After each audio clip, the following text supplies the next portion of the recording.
today I am going to discuss about chelate effects and its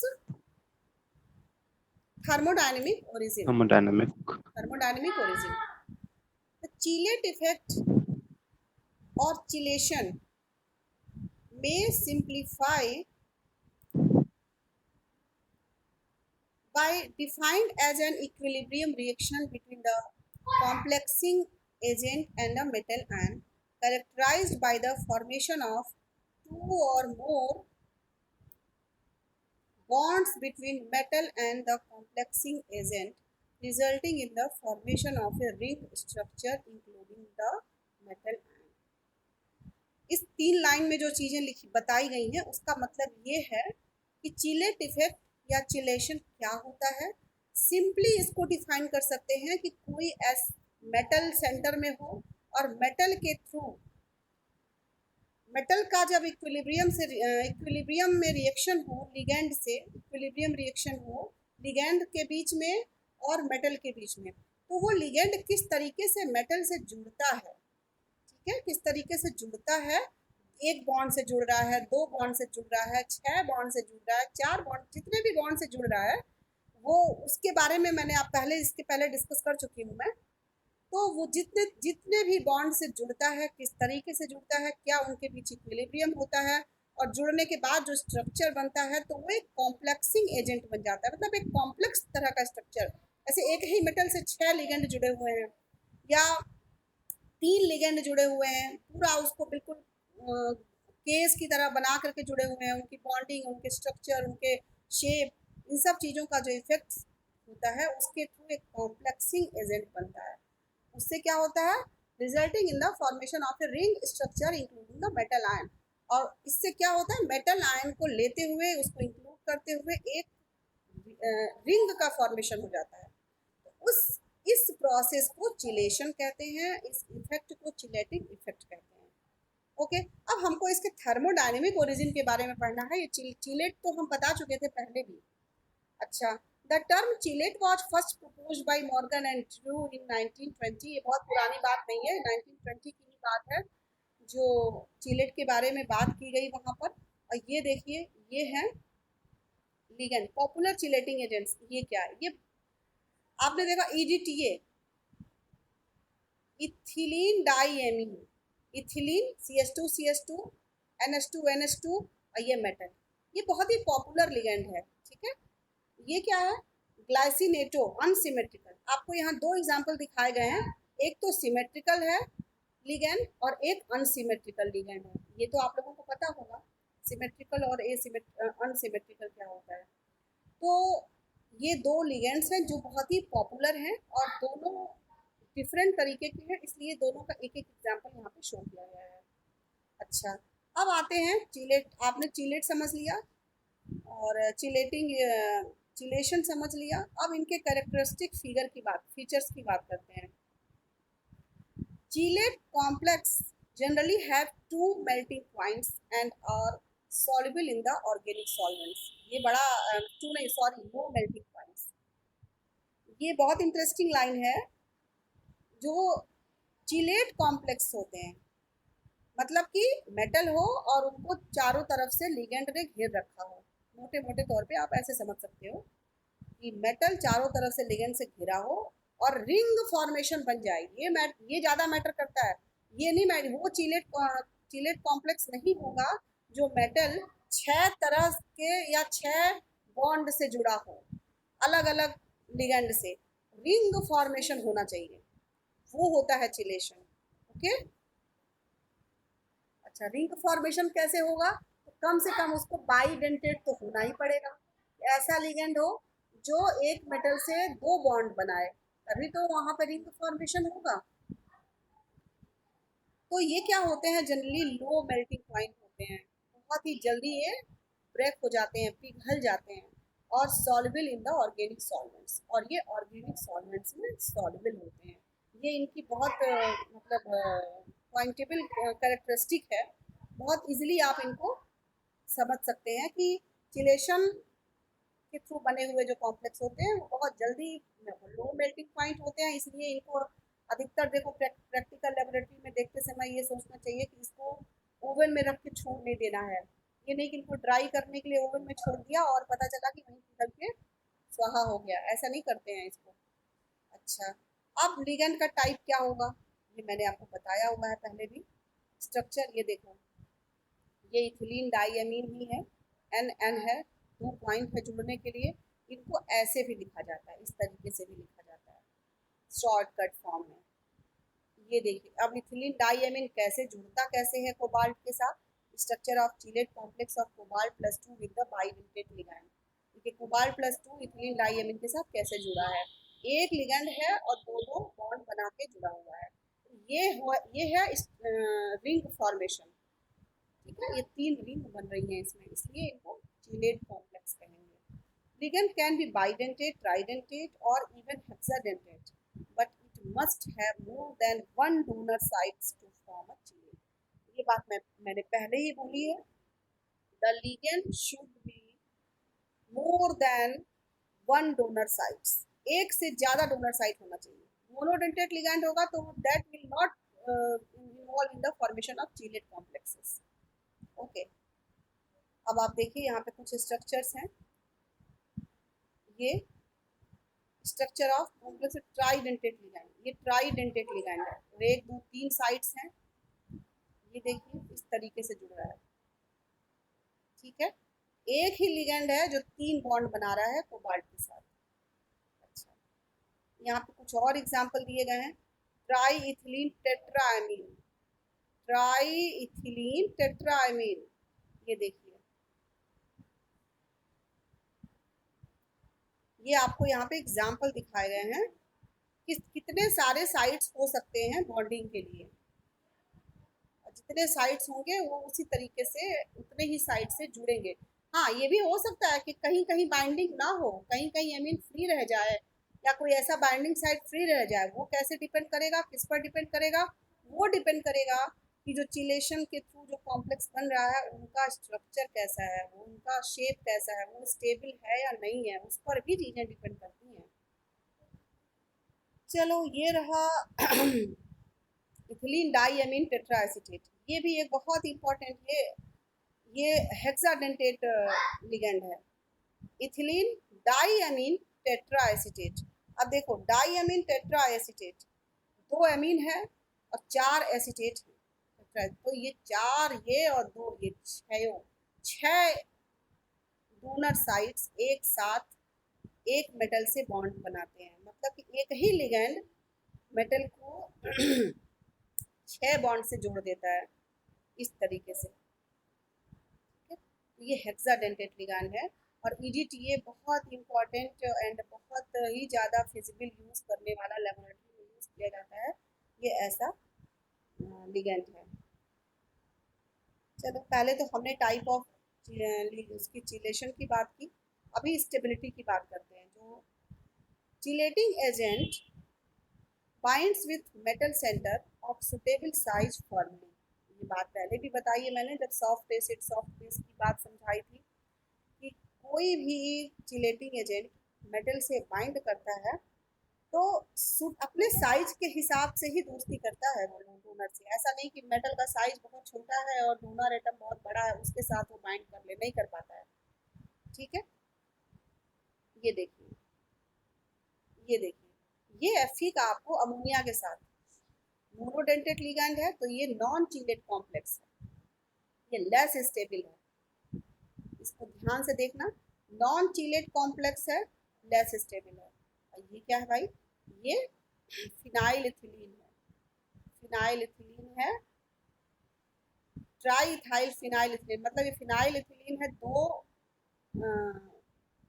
donor sites हैं, bidentate ligand है, Fe के साथ 3 ligand मिल करके इस तरीके से कॉम्प्लेक्स बना रहे हैं और ये मोर स्टेबल हो जाता है। मोर स्टेबल ऐसे ही समझो ना कि इसको भाई 2 2 आदमी मिलके घेरे हुए हैं तो ये जकड़ा हुआ है, अगर जकड़ा हुआ है तो वो स्टेबल है, और ये ज़्यादा फ्री है, ये कभी भी निकल सकता है। इस पे अगर Fe के नॉन चीटेड कॉम्प्लेक्स पर अगर कोई रिएक्शन कराएंगे तो वो बहुत जल्दी अमोनिया को हटा देगा, खुद आ जाएगा वहाँ पर। जो इससे ज़्यादा हाई पावर होगा जिसका, ओके। इलेक्ट्रोकेमिकल सीरीज में जो इससे ज़्यादा स्ट्रांग होगा, strong ligand and week ligand आप लोगों ने पढ़ा होगा, जो ज़्यादा स्ट्रांग लिगेंड होगा वो अमोनिया को रिप्लेस कर देगा और वो आ जाएगा उसकी जगह। यहाँ पर वो चांसेस थोड़ा कम हो जाता है, इसलिए this one is more stable then this one. Also, it has been observed that 5 and 6 member ring chelate complexes are more stable than the other due to less steric strain। ये आप लोगों ने जब ऑर्गेनिक केमिस्ट्री पढ़नी शुरू की होगी तभी आपने देखा होगा कि बेंजीन का स्ट्रक्चर जब पढ़ते हैं तब केकुले का स्ट्रक्चर से पहले ही ये बात बैर स्ट्रेन थियरी, बैर स्ट्रेन थियरी अगर आप लोगों को याद हो तो अच्छी बात है, नहीं तो एक बार पढ़ लेना। उसमें साफ साफ लिखा हुआ है कि कोई भी रिंग की स्टेबिलिटी किस बेसिस पे डिपेंड करती है, थर्मोडायनेमिकली समझाया गया है उसमें। तो उसमें कहा गया है कि 5 मेंबर रिंग और 6 मेंबर रिंग मोर स्टेबल होते हैं। Stability order of the bivalent cadmium complex of the bidentate एमिन्स, इसमें स्टेबिलिटी कॉम्प्लेक्स स्टेबिलिटी दिखाई गई है बाइडेंटेड कैडमियम कॉम्प्लेक्सेस की। तो सीधी सीधी बात बैर स्ट्रेन थियरी को याद रखने की ज़रूरत है कि 5 मेंबर्ड और 6 मेंबर रिंग्स ज़्यादा स्टेबल होते हैं, 4 मेंबर 3 मेंबर रिंग कम कम स्टेबल होते हैं, आप यहाँ देख सकते हैं। और 6 से जब 7 पे जाती है बात तो फिर स्टेबिलिटी कम हो जाती है। और सबसे ज़्यादा स्टेबल होता है 5 मेंबर रिंग। आप यहाँ पे इसकी वैल्यू के साथ देख सकते हो, लॉग के की वैल्यू क्या है, वेरी स्मॉल। 5 मेंबर की 5.7, 6 की 4.7 और 3 की 3.6। तो आप देख रहे हो कि सबसे ज़्यादा स्टेबिलिटी होती है 5 मेंबर रिंग की, 6 मेंबर की स्टेबिलिटी उससे कम होती है और 7 मेंबर की स्टेबिलिटी उससे भी कम होती है। और इससे कम नीचे जाएंगे तब भी स्टेबिलिटी कम होती जाएगी, और बाहर जाए ऊपर की तरफ जाएंगे 6 7 8 तो भी स्टेबिलिटी कम होती चली जाती है, ओके। तो यहाँ सीधे सीधे बैर स्ट्रेन थियरी लगाई गई है और बताया गया है कि अगर 5 मेंबर रिंग बन रही है इसका मतलब क्या, इसका मतलब क्या समझ में आ रहा है, मतलब कि बाईडेंटेट, बाईडेंटेट लिगैंड देखिए इथिलीन डाइएमीन के साथ अगर बाईडेंटेट लिगैंड बाइंड कर रहा है तो ये 5 मेंबर रिंग फॉर्मेशन हो रहा है, and this will be most stable in comparison with other ring formation in the chelation process. Furthermore, the chelating ligands with bulky groups usually form less stable complex। ये तो natural सी चीज़ है कि भाई जब भारी भरकम लिगैंड होगा तो वो कम स्टेबल होगा, okay. Due to the weakening of metal ligand bond, simple सा रीजन है कि मेटल और लिगैंड के बीच में बॉन्डिंग अच्छी नहीं होगी, कमज़ोर बॉन्डिंग होगी, इसलिए वो बॉन्ड जल्दी टूट जाएगा और वीक होगा। For instance, consider the case of metal complexes involving 2,2-bipyridine and its derivative as the chelating ligand. The structure of bivalent iron complexes with the 2,2-pyridine, ये देखिए इसकी बात हो रही है। Fe का कॉम्प्लेक्स है, आयरन +2 के साथ कॉम्प्लेक्स बनाया गया है। ये जो लिगेंड है 2,2-बाईपिरिडिल, एक लिगेंड है 2,2-बाईपिरिडिल, बस इसमें दोनों बेंजीन रिंग मतलब पिरिडिन रिंग आ गई है, दोनों के बीच बॉन्डिंग है और इसको कहते हैं 2,2-बाईपिरिडिल लिगेंड। एंड 4,4-डाइमिथाइल 2,2-बाईपिरिडिल, और एक दूसरा एग्जांपल दिखाया गया है ये जिसमें लिगेंड क्या है, बाईपिरिडिल तो है ही, 4 और 4 दोनों पे मिथाइल ग्रुप है। अब आप इसको कंपैरिजन करिए इसका, देखिए अब ठीक है 5 मेंबर रिंग फॉर्मेशन इसमें भी हो रहा है, 5 मेंबर रिंग फॉर्मेशन उसमें भी हो रहा है, दोनों में हो रहा है, लेकिन फिर और चीज़ें भी इफेक्ट करती हैं। अब आप देखिए कि ये सिंपल 2,2-बाईपिरिडिल है, अब क्या है भाई, अब इसमें 4,4 मिथाइल ग्रुप भी लग गया है, तो एक ग्रुप इधर आके लटक गया, एक इधर लटक गया, एक इधर लटक गया, ये भी इसका भी भार ले करके ये उतना बर्दाश्त नहीं कर पाएगा ना in comparison to this. Then we can say that in the case of formation of chelating complex with the help of 2,2-bipyridine ligand is more stable than the ligand involved in the chelation process, that is 4,4-dimethyl and 2,2-dipyridine ligand, okay। This is just because of steric hindrance, bulkier group, more molecular weight in comparison to that ligand. We can say and see here the structure of bivalent iron complexes with normal 2,2 bipyridine and 4,4 dimethyl 2,2 bipyridine as the chelating ligand. सब कुछ same है, Fe+2 ligand भी वही है, bidentate भी वही है, सब कुछ सेम है, रिंग भी 5 मेंबर बन रही है, रिंग भी 5 मेंबर इसमें भी, बट वही बात है, स्टेरिक हिंड्रेंस की बात आ गई, then we can say this structure is less stable in comparison to the first. Okay, thermodynamic explanation of chelation. यहाँ वही बातें जो अभी तक आपको बताई गई, क्या स्टेबिलिटी है, क्या टाइप ऑफ लिगेंड है, क्या स्टेरिक हिंड्रेंस है, उन्हीं चीज़ों को थर्मोडायनेमिकली एक्सप्लेन किया जा रहा है. थर्मोडायनेमिकली एक्सप्रेशन क्या होता है भाई? जो बातें आपने अभी तक समझी हैं उसी बात को थर्मल एनर्जी हीट इस फॉर्म में समझना.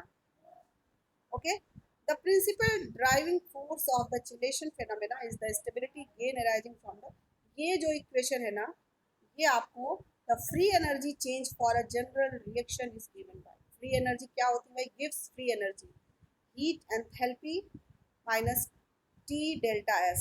Delta s is entropy, T is temperature, G is gives free energy. ये इक्वेशन अगर इस पे सूटे, ये इक्वेशन अगर सूट करता है किसी रिएक्शन को, तो इसका मतलब है कि वो रिएक्शन थर्मोडायनेमिकली स्टेबल है. Delta G equal to minus R T L N K होना चाहिए.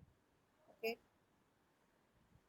Now as the enthalpy changes between non-chelate and chelates is almost negligible because of the similar metal ligand donor type. इस बात को ध्यान से समझना. Enthalpy में अगर चेंज होता है नॉन चिलेट और chelate is almost negligible. Almost इसको नेग्लिजिबल किया जा सकता है एंथैल्पी चेंज में. Enthalpy gives free energy and entropy, इस चीज को माइंड में बहुत अच्छे तरीके से विजुलाइज करने की जरूरत है. आप लोगों ने फिजिकल केमिस्ट्री में पढ़ा होगा. The free energy change is primarily governed by the value of delta S. आप इस इक्वेशन में देखिए, डेल्टा एच की वैल्यू अगर एंथैल्पी अगर इधर उधर होती है तो वो बहुत ज़्यादा मैटर नहीं करता है. मैटर करता है ये, क्योंकि ये कैसे मैटर करता है? ये घटता है तो ये बढ़ता है, और ये बढ़ता है तो ये घटता है. इस इक्वेशन में अगर हम डेल्टा एच को कांस्टेंट करते हैं तो ये बढ़ेगा तो ये घटेगा, ये घटेगा तो वो बढ़ेगा. अब आप देखिए इसको, delta G will become more negative with the more positive value of delta S. Delta S जितना ही पॉजिटिव होगा, गिव्स फ्री एनर्जी उतनी नेगेटिव होगी, which in turn would increase the value of stability constant के, जो वैल्यू ऑफ स्टेबिलिटी कांस्टेंट को increase करेगा. Hence the stability of metal complexes increases, और मेटल कॉम्प्लेक्सेस की स्टेबिलिटी को इंक्रीज करेगा with chelation as it occurs through the increment in the entropy of the system. और ये कैसे होगा? Increment in the entropy of the system. जो system है उसकी एंट्रोपी में इंक्रीमेंट हो. ओके, उसकी एंट्रोपी में इंक्रीमेंट का मतलब क्या होता है? एंट्रोपी क्या होती है? एंट्रोपी कैसे समझते हो तुम लोग? एंट्रोपी वो होती है जैसे कि सभी बच्चे अपनी अपनी सीट पे, कुर्सी पे बैठे हों, शांति से क्लास में पढ़ रहे हों, और फिर अचानक ही कोई नेता आ जाए भाषण देने या फिर कहीं जाना हो, तो फिर सब बच्चे उठ के चल देते हैं. तो तुरंत उठे और रैंडमनेस, उनके सीट अरेंजमेंट में रैंडमनेस हो गई, आ गई, तो वो उसका मतलब कि डेल्टा एस की वैल्यू बढ़ गई. रैंडमनेस इंक्रीज हो जाना मतलब कि एंट्रोपी का बढ़ जाना. अब आप ये इक्वेशन देखिए. Thus, chelation is the thermodynamically favorable process as the number of species in the product are higher than that of what it was in starting material, leading to enhanced randomness. इसका मतलब क्या समझ रहे हो? इसका मतलब ये होगा कि chelation is thermodynamically favorable process as the number of species in the product are higher than that of what it was in the starting material, leading to enhanced randomness. मतलब कि अगर रिएक्शन प्रोसेस में entropy ज़्यादा होगी, number of species in the product ज़्यादा होंगे, तो chelation ज़्यादा होगा और थर्मोडाइनमिकली फेवरेबल होगा। थर्मोडाइनमिकली फेवरेबल होगा। थर्मोडाइनमिकली फेवरेबल होने का मतलब है कि टेम्परेचर बढ़ने के बाद भी वो रिएक्शन होती रहेगी। जो रिएक्शन थर्मोडायनेमिकली फेवरेबल नहीं होती है, इसका मतलब होता है कि टेम्परेचर जैसे बढ़ता है वो वही ब्रेक हो जाती है, नहीं होगी, पीछे जाने लगती है रिएक्शन। इसका मतलब कि थर्मोडायनेमिकली फेवरेबल नहीं है। अब देखो बात करते हैं factors affecting the stability of chelate complex. Factors affecting the chelate complex में क्या आएगा भाई? Size of the chelating ring, simple सी बात है, 5 और 6 मेंबर चिलेट रिंग्स होंगे तो मोर स्टेबल होगा, ये बताया जा चुका है आपको। Higher member chelate rings due to less steric strain. Stability order in the C U complexes with the chelating ligands, आप ये आसानी से देखो, ये बहुत कम, वेरी स्मॉल 6.1 है, 5.7 है, ये 3.3 है। इसके स्टेबिलिटी कॉम्प्लेक्स की वैल्यू इतनी है, कांस्टेंट की वैल्यू इतनी, तो आप देख सकते हो कि ये मेंबर जो होगा 6.1, मतलब 5 मेंबर रिंग ज़्यादा स्टेबल होगी। उसके बाद number of chelate rings and nature of the metal ion, ये सारी चीज़ें पहले बताई जा चुकी हैं, सिर्फ उनका रिवीजन हो जाएगा एक बार और, कुछ भी नई बात नहीं है।